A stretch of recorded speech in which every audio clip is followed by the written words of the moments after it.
Hello everyone, hope you guys are doing well. In today's video, we're going to be solving some past paper questions of the topic angle properties of circles. Now, this is one of the most requested topics, even though I've made a lot of videos on this already, but still, I get a lot of requests. So I will be solving the past papers from 2018 onwards, and I will include all the variants. If you want the video where I'm explaining the concept, so I'll leave a link to it in the description. You can go check it out. Okay, so let's get straight to it. This is a question from May June 2018, paper 1, variant 1. Okay, let's read the question. It says A, B, and C are points on the circumference of a circle, center O. O is the midpoint of BC, and angle ABC is 38 degrees. So you can see this is 38. Tangents are drawn from T to touch the circle at A and at B. Calculate angle BCA. Okay. Now, if you take a closer look at this line, the line that's running from C to B, you can see that it's passing through the center, which means that this is the diameter, which means that the angle formed opposite the diameter will be 90 degrees. Okay, and how will that help us? Well, that will help us work out the angle BCA, because we know the sum is going to be 180. So all we got to do is from 180 subtract the two angles, 90 and 38. And since this is paper 1, can't use a calculator, but you don't really need a calculator, to be honest. 180 minus 90 is 90. 90 minus 38 is equals to 52 degrees. So there you go. We have angle BCA, which is 52 degrees. Let's write that down over here. Okay. Now we do part B. Part B says calculate angle ATB. So ATB is this angle. Okay. Let's see how we can work this out.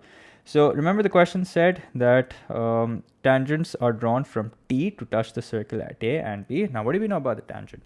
So the one property that you should always remember about the tangent is that radius and tangent, when they meet, they form a 90-degree angle. Okay, so what that means is that this angle that I've made over here is going to be 90 degrees, which means that I can work out this part of the angle by simply subtracting 38 from 90. So that's going to give me 52 degrees. But is that enough for us to be able to work out the angle? Not exactly. So that means there's something else that we need to there's something else, or it's maybe some other property that we need to use. Now, the other property is that whenever you have two tangents, the tangents drawn are always equal in length. Okay, so two tangents meeting at an external point are equal in length, and if they're equal in length, that means that the triangle formed will be an isosceles triangle. So that means this angle right here will also be 52 degrees. So how does that help? Again, that helps us work out the angle ATB. So all we got to do is from 180 subtract 52 and 52. So that means 180 minus 104, which is going to be equal to 76 degrees. So there you go. We have the answer to part B, which is 76 degrees. And that's it. That's the end of the question. And now we are doing a question from May June 2018 again, but this time paper 1, variant 2.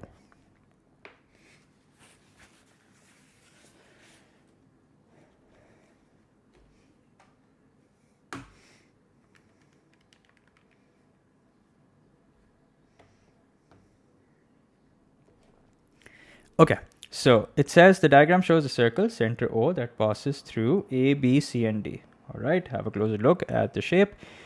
The tangents at A and B meet at T. So you can see that the two tangents here are meeting at T. And in the first part, you're asked to find the value of X. Okay, so that shouldn't be too difficult. So you have the angle that's at the circumference, which is 53 degrees, and the question is asking you to find X, which is the angle that's at the center. Now, what do we know about the two? We know that the angle at the center is twice the angle at the circumference, so X can be worked out by simply multiplying 53 by 2. So that means you are looking at 106 degrees. There you go. Easy does it. Okay, so I'm just going to erase this. Then it's asking you to work out Y. Okay, so if you look at ABCD, so ABCD is nothing but a quadrilateral, but it's not just a quadrilateral. In fact, what's special about ABCD is that it's a cyclic quadrilateral. Now, what's a cyclic quadrilateral? Cyclic quadrilateral is a quadrilateral where all 4 points or all 4 vertices are touching the circumference. And what is so special about a cyclic quadrilateral is that opposite angles in a cyclic quadrilateral are supplementary, which means that the sum of 53 and the angle opposite to it, which apparently is Y, is going to be equal to 180 degrees. So that means we can work out the value of Y by simply subtracting 53 from 180. So 180 minus 50 is 130. 130 minus 3 is going to be 127 degrees. So there you go. That's the answer to Y. Okay, so I'm just going to erase this now. So we have x, we have y. What's left is probably t and z. Okay. So the question has asked us to work out z first. Okay. So for z, we are going to be looking at this triangle, which is ATB. Now, this is going to be an isosceles triangle. Just like earlier, this also will be an isosceles triangle. Reason being is that we have two tangents meeting at an external points. That means they are going to be equal in length, which also means that the two angles are going to be equal. So this angle right here is z. Now, the sum of these three angles is going to be 180. So z or z, whatever you want to call it, plus z plus 62, yeah, is equals to 180. So that means 2z is equals to 180 minus 62, which is going to be 118. So that means z is equals to 118 divided by 2, which is going to be 59 degrees. Yep, there you go. So we have the value of z, which is 59. Make sure that you check your working again and again. You don't want to end up making a sign error. Not a sign error exactly. You don't want to end up making a calculation error, because then you're just going to be throwing away marks, which you didn't really have to. Okay. So now that you have the value of z, what's left is for us to work out the value of t. Okay, so in order to work out the value of t, here's what I'm going to be doing. So you have the radius OB, and BT is a tangent line, which means that the angle formed between the radius and the tangent is going to be 90 degrees. Okay, not because it looks 90, because of the property that radius and tangent meet at 90 degrees. So z plus t is equals to 90. Now, thankfully, the question has already made us work out the value of z. So we can work out the value of t by simply subtracting 59 from 90. So we're looking at 31 degrees. Yep, there you go. 31 degrees is your final answer, and that takes care of the entire question, and I hope you've understood it. Okay, now we move on to the next question. Okay, so this is a question from October-November 2018, paper 1, variant 2. Okay, let's see what it says. It says in the diagram A, B, C, D, and E lie on the circle. Okay. AB is parallel to AD. Okay. And ABE is equals to 62 degrees. CDE is equals to 127. BEC is equals to 40 degrees. Find X. Okay. So let's see what we can do in order to find the value of X. Okay. So for X, let's have a closer look at the shape, and yep, got it. Okay. So if you look at BEDC,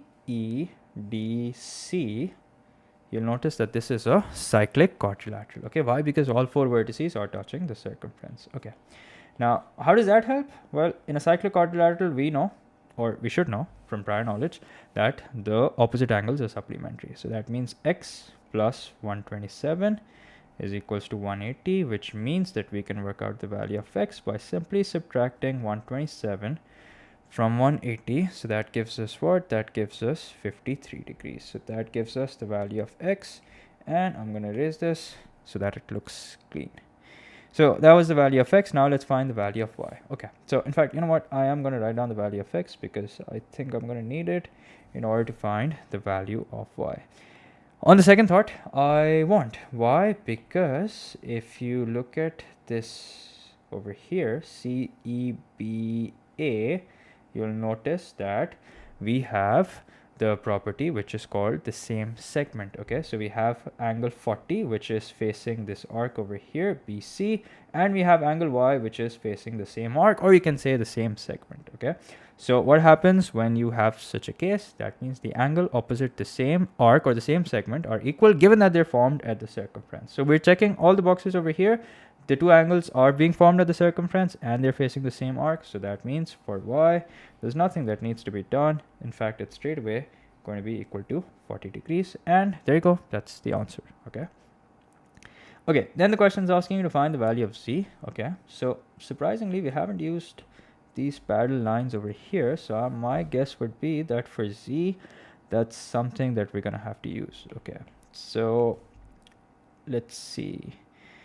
Okay, so if you trace these lines over here, A, B to E, and then from E to D, you'll notice that you have alternate angles that are being formed. Okay, how exactly? So you have the 62 over here, okay, which is angle ABE, and you have this angle over here, which is angle BED. Now, these two angles are going to be the same. Why? Because of alternating angles. So what does that mean? That means that 62 is going to be equal to 40 plus x. Okay, so 40 plus x. And if someone asks you why, then you say it's because of alternating angles. So what do we have? X is going to be equal to 62 minus 40. So that means x is equals to 22 degrees. And there you go. That's your answer.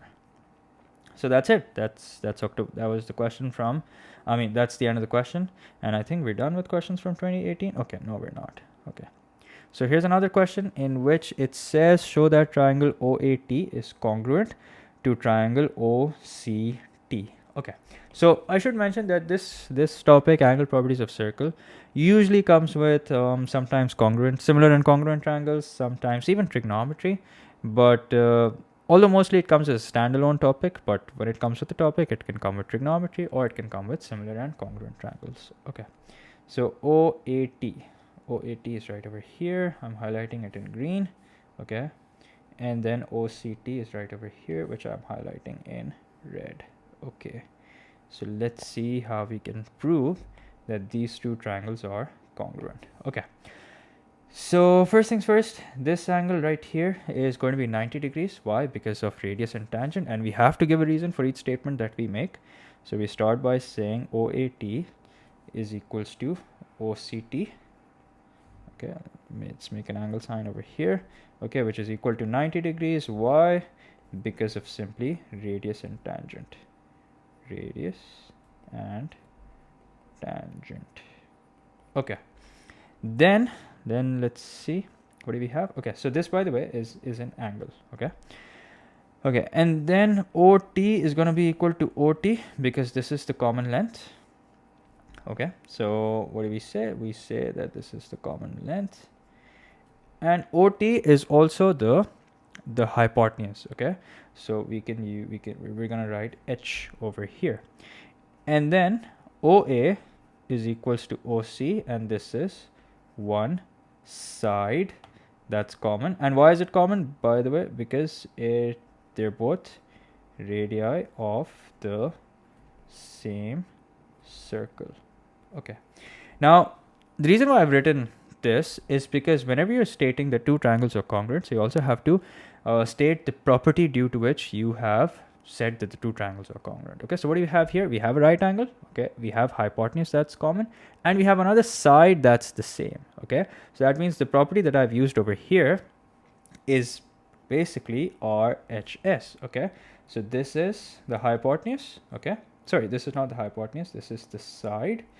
This right here is the hypotenuse, and the angle that we said is the same was basically a right angle. So that means the property that we have used, like I said, is RHS. Okay, now that is done. So we erase all of this. Then it says find in terms of x, giving your answers as simply as possible, AOT. Okay, so AOT is going to be this angle, and this angle we already know is 90 degrees. So if you want AOT, let's just call this A. So A plus 90 plus x is the sum of interior angles, which is going to be equal to 180. So let's make A the subject. So A is equals to 180 minus 90 minus x, which means it's going to be equal to 90 minus x. And there you go. That's it. Okay. Then it says OAB. Okay. So OAB is basically going to be this angle. Okay. So considering the fact that this angle right here is 90 minus x, so what can we say about this angle? Angle AOB. So let's write it over here. Angle AOB is going to be equal to 180 minus 90 minus x. Make sure to make a bracket here, otherwise you'll get it wrong. So AOB is going to be equal to 90 plus x. So that means this angle that you're looking at over here is 90 plus x. Okay, now triangle AOB is going to be an isosceles triangle. So let's call these angles P. Okay, you can call them anything that you want, but the important part is that they're both going to be equal. Why? Because like I said, they're isosceles triangle. And why is this an isosceles triangle? That's because OB is equal to OA, and they're both radii of the same circle. Okay, so that means P plus 90 plus x is equals to 180 degrees. So 2p is equals to 90 minus x, which means p is going to be equal to 90 minus x upon 2. So there you go. 90 minus x upon 2 is your answer. 2 is the answer for angle OAB. Okay, there you go. That's it. So, okay, no, wait, that's not it. Then we have to work out reflex angle ADC. Okay, so reflex angle ADC means that the angle that the question is asking for is basically this angle. And what is a reflex angle? Reflex angle, by the way, is the angle that is greater than 90 degrees. Okay, sorry, greater than 180 degrees, but less than 360 degrees. Okay, so how exactly can we work this out? Well, first thing I'd like to do is I'd just like to erase everything. Okay, now if you look at ABCD, you'll notice that ABCD is a cyclic quadrilateral. Now bear in mind that we've already worked out this angle, and this angle turned out to be 90 minus x upon 2. Okay, now that we have this angle 90 minus x upon 2, so that means this angle will also be 90 minus x upon 2. So that means these two angles combined is going to be just 90 minus x. Okay, now how does that help? Well, if you know that this angle combined is 90 minus x, so that means this angle right here, let's just call this q. So the sum of these two angles is going to be 180 degrees. Why? Because like I said earlier, that we're looking at a cyclic quadrilateral, and the opposite angles in a cyclic quadrilateral are supplementary.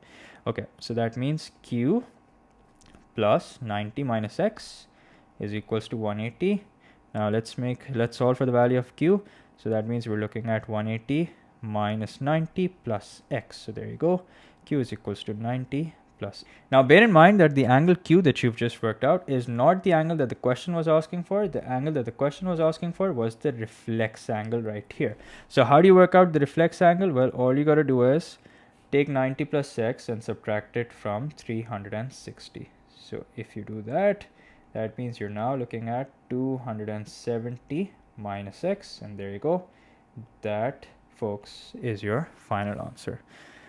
Okay, now we come to part C. Part C says the radius of the circle is 6 centimeter given that x is equals to 35 degrees. Work out BT. Okay, so the radius of the circle is 6 centimeter. Let's mark that. So I'm just going to erase everything over here. Radius of the circle is 6 centimeter. Okay, so that means this is 6 and this is 6, and the angle that you're given is x. The value of x that you're given is 35 degrees. So there you go. Here's 35 degrees, and the question has asked you to work out the value of BT. Okay, so we can't work out the value of BT straight away. But what we can do is, we know that OB is going to be 6 centimeter. Why? Because this is also the radius of the same circle. So what we can do is we can work out the value of OT, and then once we have that, we can add 6 centimeter to it. And that is exactly what I'm going to do. So OT is the hypotenuse, and the angle that you have, the length that you have, sorry, is the opposite length. So that means the trigonometric ratio that I'm going to use is sine. So sine 35 is equals to opposite over hypotenuse, which is OT. So making OT the subject means doing 6 over sine 35. Let's work this out. 6 divided by sine 35. So we are, make sure that your calculator is in normal mode. Yeah, so 6 divided by sine 35. So we are looking at 10.46. So sorry, no, it's not a vector. 10.46. So we'll lock it at 10.5. Now since you want BT, so you can get your hands on BT by simply adding 6 to 10.5. So 10.5 plus 6 will give us BT. So just add 6 to it. So that means we're looking at 16.5 centimeter. And there you go. That's your final answer. This working, by the way, we should have done in the space that's provided to us. Okay, so I'm just going to copy paste it over here. And there you go. So we have part C, and the answer is 16.5 centimeter. And there you go. That is the end of the question. Okay, so this was a fairly difficult question. Now when it comes as a standalone question, it's fairly easy, but when it's mixed up with similar and congruent triangles, that is where things can get slightly challenging. So yeah, I hope all these questions that I've solved so far are clear to you guys. Now moving on, and let's do another question.